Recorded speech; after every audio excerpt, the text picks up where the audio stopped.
नामदेव नाम निरंजन राते, जाकी छान छवाई। नामदेव नाम निरंजन राते, जाकी छान छवाई। एक पलक में देवल फेरा, वो मर्तक गौ जवाई। मन तो सुख के सागर बसरे, भाई और न ऐसा यसरे। अब क्या बताते हैं कि देखो जो भक्ति करते हैं परमात्मा उनके अंग संग रहते हैं, लेकिन हम औपचारिकता ज़्यादा करते हैं, डिमांड भी ज़्यादा करते हैं। सच्चे दिल से, सच्ची भावना से, सच्ची लगन से हम भक्ति ना करते भगवान की, तब तक दाता आपको विशेष राहत नहीं देता। राहत तो देते हैं, विशेष नहीं दे पाते। जैसे एक नामदेव नाम के महापुरुष थे और छिपा जाति में थे। वो छिपा जाति, छिपी जाति इसको दर्जी, और पूर्व संस्कार थे, बहुत अच्छे पुण्यात्मा थे। पुण्यात्मा ही भक्ति के लिए भटकते रहते हैं, कोई न कोई साधना वो करते ही रहते हैं। अपने आत्माओं जैसे नामदेव जी के माता पिता विट्ठल भगवान के पुजारी थे और पत्थर की मूर्ति बना रखी थी। जैसा भी कर्मकांड उनको बताया था वो एक औपचारिकता प्रतिदिन किया करते थे नियमित, कि प्रतिदिन सबसे पहले दूध निकाल कर गायों का भगवान विट्ठल की मूर्ति के सामने रखते थे, पर्दा लगा देते थे, और कुछ देर के बाद उसको उठा करके अपने सारे दूध में मिला करके अन्य भोजन में प्रसाद बनाकर वो खा लेते थे। एक दिन माता पिता को किसी कामवश एक हफ्ते के लिए बाहर जाना पड़ गया।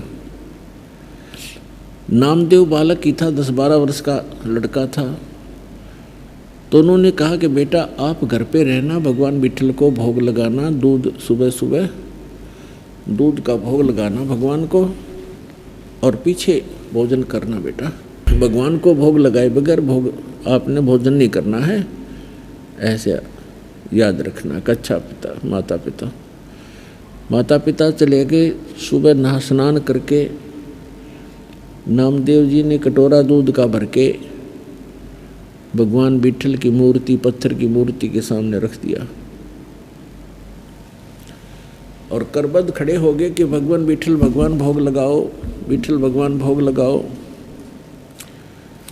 अब उसको पूरे प्रोसेस का पता नहीं था कि कुछ देर में उठा करके माता पिता डाल लेते हैं अपने अन्य भोजन में।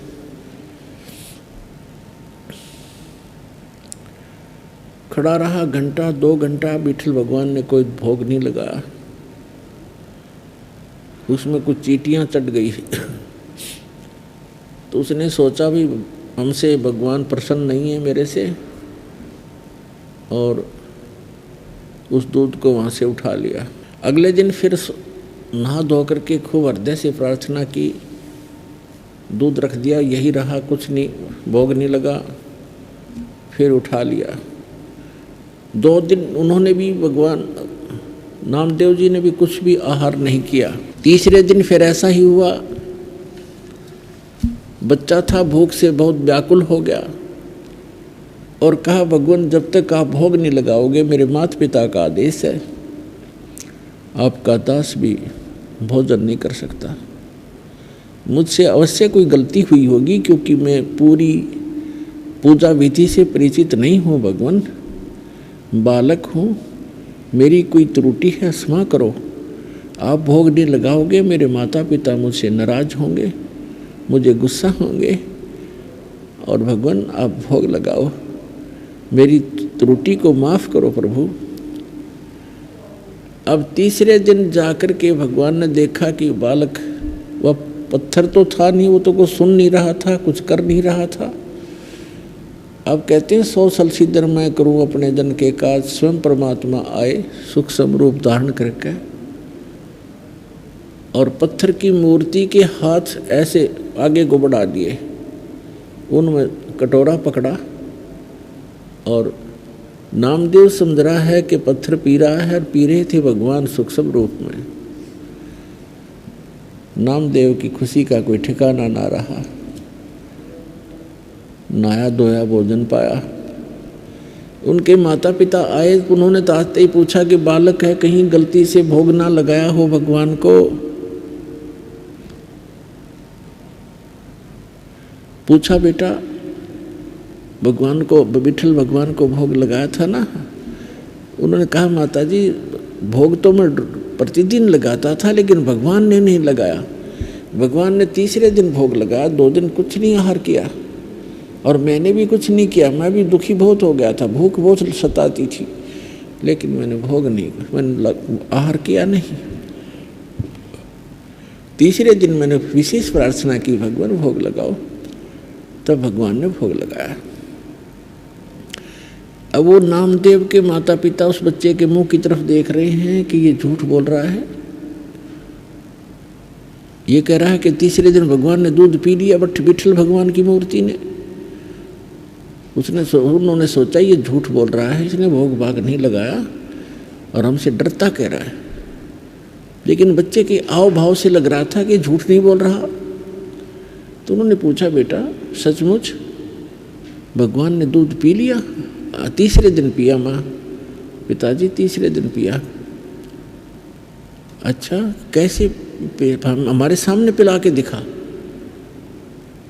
अगले दिन सुबह उसी तरह दूध का कटोरा लेके स्नान करके रख दिया, दूध नहीं पिया विठल ने। अब नामदेव ने कहा भगवान आपका दास आज मेरे माता पिता के सामने झूठा सिद्ध होगा, मुझसे फिर अवश्य कोई त्रुटि हुई होगी। भगवान हे मालिक आप तो दयालु हो, भोग लगाओ प्रभु। उसी समय माता पिता के सामने मूर्ति के हाथ बड़े बड़े हुए, ऐसे जैसे आम हाथ होते ऐसे बन गए, और कटोरा पकड़ा और ऐसे दूध पी लिया। अब नामदेव के पिता का खुशी का ठिकाना नहीं रहा। उसने सारे गांव में बता दी कि मेरे पुत्र ने विठल भगवान को भोग लगा दिया, भगवान ने दूध पिया, हमारे सामने पिया। किसी गांव वाले का ये विश्वास नहीं हो कि झूठ बोलते हैं, बाउंडर फैलाते हैं, दुनिया को भ्रमित करते हैं। ये अपने बेटे की महिमा बनाना चाहता है, इसको मेहनत बनाना चाहता है। जैसा जैसी सोच जिसकी थी, पंचायत हो गई कि पंचायत के अंदर विठल भगवान की मूर्ति रखी जाएगी, उसमें दूध पिलाएगा तेरा पुत्र, मानेंगे नहीं तो देश निकाला देंगे, तुम्हें गांव से निकालेंगे। पंचायत होगी, विठल बुला लिया, विठल भगवान रख दिए। नामदेव के पिता नामदेव पंचायत में हाजिर हुए। तब कहा कि नामदेव यहाँ हमारे सामने मूर्ति को भोग लगा के दिखा। रख दिया दूध। काफ़ी देर होगी, जब सब लाल पीले हो गए, झूठा है कपटी है, देखा ना, तब नामदेव ने कहा कि हे भगवान मुझ दास के कारण मेरे माता पिता दुखी हो गए, इनको देश निकाला मिलेगा, आपके भगत थे, हे दाता भोग लगाओ। उसी समय उन सबके सामने ऐसे हाथ निकले मूर्ति से और गट गट दूध पी लिया उस परम पिता ने। बोलो सतगुरुदेव की।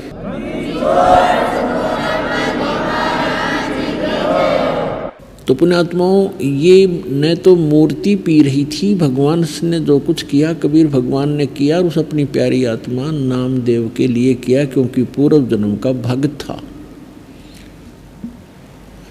अब वर्तमान में ऐसी लीलाएं भी नामदेव के द्वारा हो गई थी, बहुत महिमा के पात्र भी बन गए थे, लेकिन मोक्ष नामदेव जी का नहीं था। और भी बहुत सी, एक बार क्या बताते हैं, पहले झोंपड़ियाँ होती थी, सब जगह ही झोंपड़ी डाला करते थे, और वर्षा के सीजन से पहले उनको रिपेयर किया करते थे। हट के रूफ को, झोंपड़ी की छत को रिपेयर करते थे, सभी नई छान डालते थे उसके ऊपर, घास फूस की बना करके।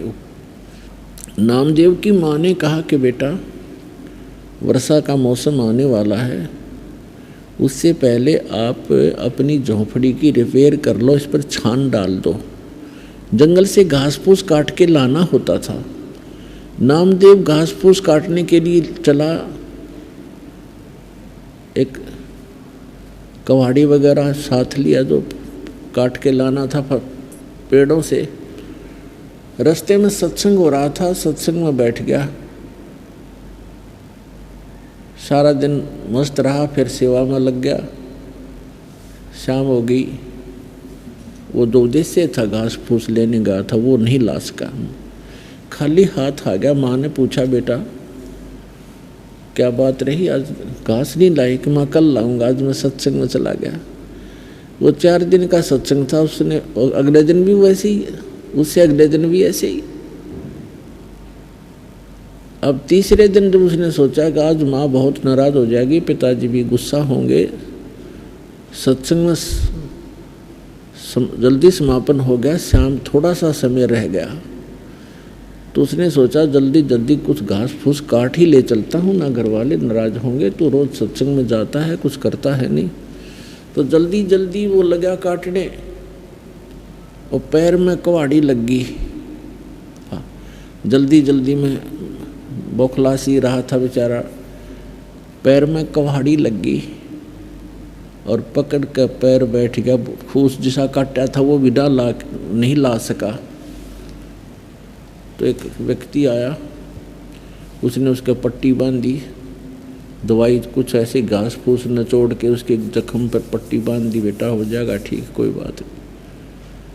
अब नामदेव धीरे धीरे आ रहा है, तो उसको बहाना मिल गया कि आज माँ को कह दूंगा मेरे पैर के चोट लगी, कुहाड़ी लगी, इसलिए मैं कुछ नहीं ला सका, कल लाऊंगा, फिर ठीक हो जाऊंगा तब लाऊंगा। अब ठीक होने में टाइम लगना था, वर्षा आने वाली थी। तो जो ही क्या किया परमात्मा ने, नामदेव का रूप बनाया, उधर से एक कारीगर का रूप बनाया, आप ही डबल रोल किया, और वहाँ उसकी छान बिल्कुल नई डाल दी, झोपड़ी ओके करके। नामदेव के आने से 10 मिनट पहले खिसक गए भगवान। अब नामदेव ने को धान्य देरा सा हो गया था, माँ से जाकर कहने लगा, माँ आज मेरे पैर में ऐसे कुहाड़ी लगी, कल लाऊंगा माँ, आज मेरी हिम्मत नहीं बनी। तो उसने कहा, बेटा क्या हो गया, क्या लगी कुहाड़ी रे तू? अब तो ठीक ठाक था। अरे अब तो तेरे साथ एक कारीगर था, और देख कितनी बढ़िया छान बनाई तुमने, ये पैर में कहाँ से लग गया, कब लग गया, कैसे लग गया? अब नामदेव का जब ऊपर को ध्यान गया कि सचमुच है, तो बिल्कुल नई छान डाल रखी है झोपड़ी पर। नामदेव माँ से पूछ रहा है कि कौन था, कैसे था, क्या कर गया? माँ कह रही है तेरा दिमाग खराब हो गया है, तू खुद था, तेरे साथ एक कारीगर था। अरे बेटा कितनी बढ़िया छान बना दी, क्या लग गया मेरे बेटा का? तो पुण्यात्मा नामदेव बैठ कर रोने लग गया कि माँ मैं निकम्मा बहुत हूँ, यदि मैं पहले छान डाल लेता तो भगवान दुखी ना होते। परमात्मा आए थे माई, मैं नहीं था, मैं तो ऐसे सत्संग में था, ये देखो मेरे पैर में चोट लगी है, मैं चल भी नहीं पा रहा हूँ। तो पुण्यात्माओं, ऐसी भक्ति हम जब करेंगे तब भगवान हमारे साथ साथ रहेगा। जो बच्चा गऊ की नज़र में, यूं साईं को संत, और भक्तों के पीछे फिरे वो भगत वत्सल भगवंत।